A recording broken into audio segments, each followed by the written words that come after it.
There is no problem of life in the sense in which we ordinarily use that phrase. And that seems an almost astounding affront to our common sense. Life not a problem. We see it as nothing but problems. We regard ourselves in a morning, noon, and night struggle to solve the great problem of existence. And for some people, this problem is, why does the universe exist? For other people, the problem is, how am I going to get enough to eat? And therefore, when you take it at one extreme or the other, who can say that life is not a problem? And yet here is this audacious suggestion that what we are bothering about is a ghost. It's something that isn't really there. One of the characteristics of neurotic behavior, is it's repetitive. The neurotic personality keeps going through unsuccessful life patterns again and again and again, and nothing seems to be able to stop it. The round, or the rat race of birth and death, that is to say, of life as we ordinarily live it. Because it is a round, it is a vicious circle, for the reason that we keep trying to solve problems that are not simply overwhelmingly difficult, but problems that are not problems at all. They only look like problems. And so when we tackle, impossible questions, things go round and round and never come out. Now, take, for example, some of the many ghosts which haunt our minds.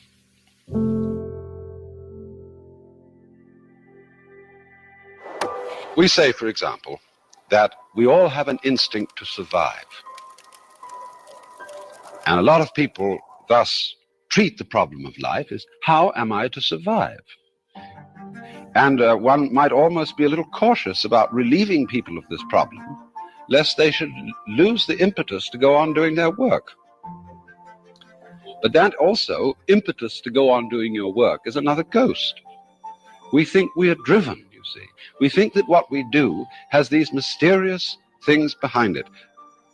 See, it's very important simply to keep your eye on what is being done and to describe that. And if you describe it clearly enough and well enough, you will probably find that the ghost of instinct disappeared. Thus, you see, when we talk about an instinct for survival, what is this saying? What is the evidence for the fact that there is an instinct for survival? There is no evidence except that, in fact, people survive until they don't. And this is rather odd, because what happens to the instinct for survival when people don't survive? So, in this way, we find that when we try to explain some kind of behavior, some kind of activity, by supposing that there is a motivating force, a sort of incarnate spook behind the whole thing, what has really happened is that we haven't described what's going on sufficiently clearly. Now, this comes out in another way.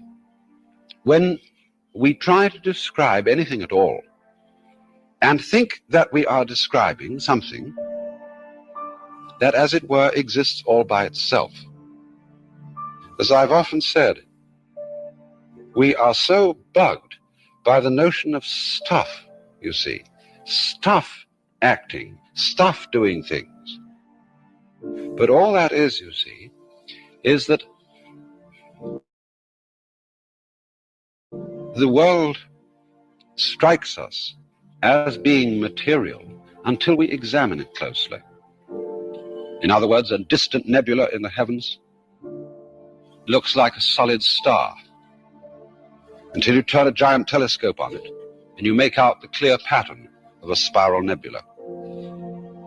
In other words, the concept of stuff is a sensation that we get when we haven't examined things sufficiently closely, or when our instruments are not fine enough to penetrate what we're observing.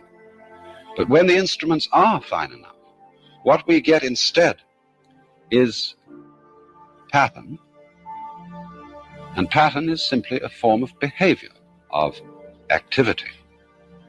Consider this in another way. Let's go back to the human organism. and ask the question, well, what about its shape? How is it that a human organism is contained? All the organs are kept in by the skin. Well, we will describe, of course, the structure of skin and how it is that it holds together. But then we'll soon find out that we're also talking about the surrounding air, which impinges upon the human skin with a pressure of about 15 pounds per square inch, so that if it weren't there, we'd explode. Now, so the question arises, what is keeping the organism in shape? And we find out that it is not only what is going on inside the skin that keeps it in shape, but also what's going on outside the skin. And when we go on to describe this still more carefully, we discover that it isn't quite correct to say that it is the air that is doing this, or that it is the organism that is doing this. We begin to describe instead what Dewey and Bentley, in their very fascinating book, Knowing and the Known, call a transaction.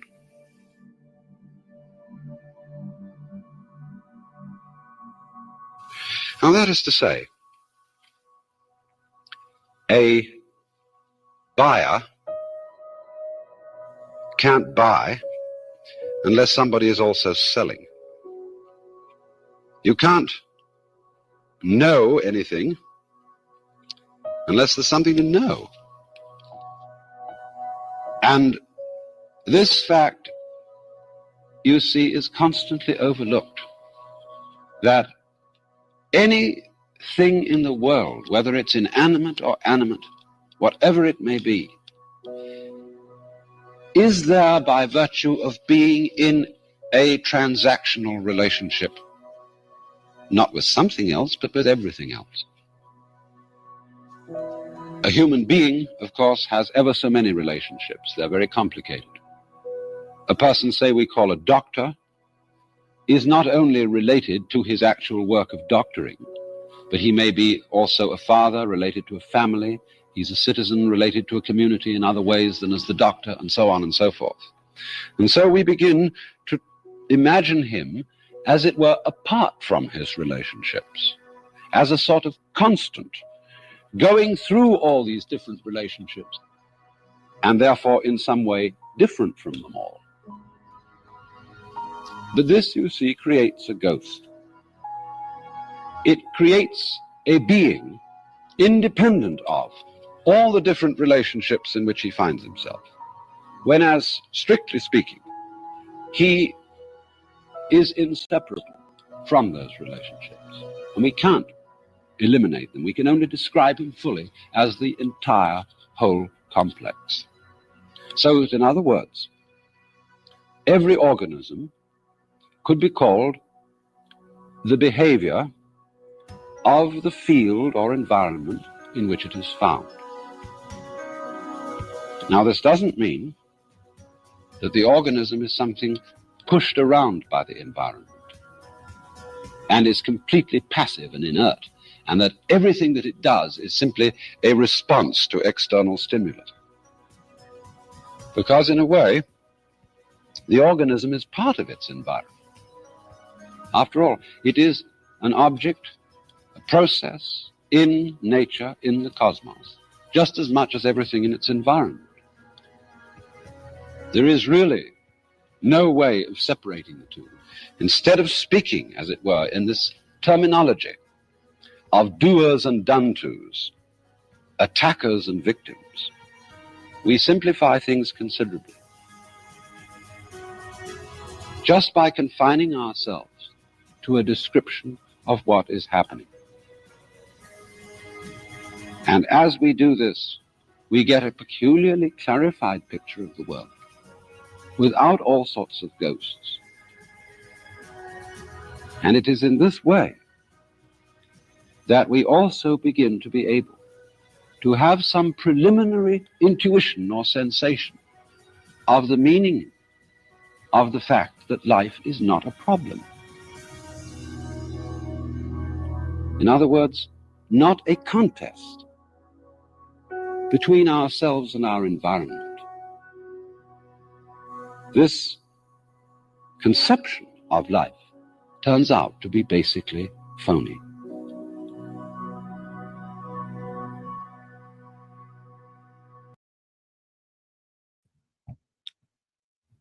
To be one step closer means that one still strives. I am very much so a thankful man who has taken the steps necessary to be where it is that I want to be. I'm thankful that all of the steps to become closer, I am now here. I am now here because I did the work. Is the work done? No. Does the work still need to be done? Yes. Keep going along your journey. Just keep going.